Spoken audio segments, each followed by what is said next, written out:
કહેવાનું કે આ લોકોએ સેટેલાઇટ ક્યારે કરી, કઈ તારીખે કરી, કેટલા વાગે કરી, એ તો કાંઈ ઉલ્લેખ કર્યો નથી ને દીધું કે સેટેલાઇટ ઇમેજ સાથે. અને સેટેલાઇટ કેદી કરી? હવે અત્યારે તો ચણાના વાવેતર માનો કે ફેબ્રુઆરી એન્ડમાં પૂરા થઈ જાય, ખેતી થઈ ગઈ હોય, અત્યારે ખેડૂતના ઘરમાં ચણા પડ્યા છે તો વેચવા પડે, જે ભાવ આવે એ ભાવે. જ્યારે ચણા વઢાઈ જાય, નીકળી જાય, બધું કમ્પ્લીટ થઈ જાય ત્યારે માપ સાઈઝ એ પેલા કરવું પડે. અને આ તો બધું કમ્પ્લીટ થઈ ગયું, હાવ બીજું નવું વાવેતર ચાલુ થઈ ગયું.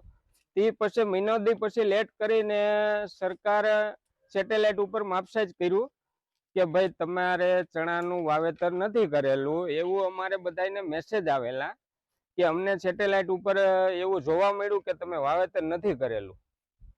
એટલે આ જે સરકારશ્રીને અમારે નિવેદન છે કે ભાઈ અમને આવડવાનું કંઈક વહેલે તે ધોરણે અમને પ્રોસેસ મળે એવી અમારી અપીલ. પ્રશ્ન આ ખેડૂતનો એવો પ્રશ્ન છે કે જે ચાલુ પિચમાં ચણાનું વાવેતર છે ત્યારે એને ઓનલાઈન કરાવેલું છે, જે કાંઈ પાણી પત્ર આધારે, તો ઉપરથી નામંજૂર થયેલી છે એવા મેસેજ મળેલા ખેડૂતને. 25 કે 30 ખેડૂત છે એવા. જે ખેડૂતોને ચણાનું વાવેતર કરેલું હતું તે લોકોને કચેરી દ્વારા 12 નંબરમાં ચણાના વાવેતરનો દાખલો આપવામાં આવેલો હતો, પરંતુ સેટેલાઇટના જે કોઈ પણ મિસ્ટેકને કારણે ખબર નથી શું થયું છે, પણ આ લોકોને જે મેસેજ આવેલા છે કે આપની નોંધણી ઈ સમૃદ્ધ પોર્ટલ પરથી રદ કરવામાં આવેલ છે. આ નોંધણી રદ કરવાને લીધે ખેડૂતો દ્વિધામાં મુકાયેલ છે કે તેઓએ હવે શું કરવું. આના માટે થઈને અમે ઉપર જાણ કરેલ છે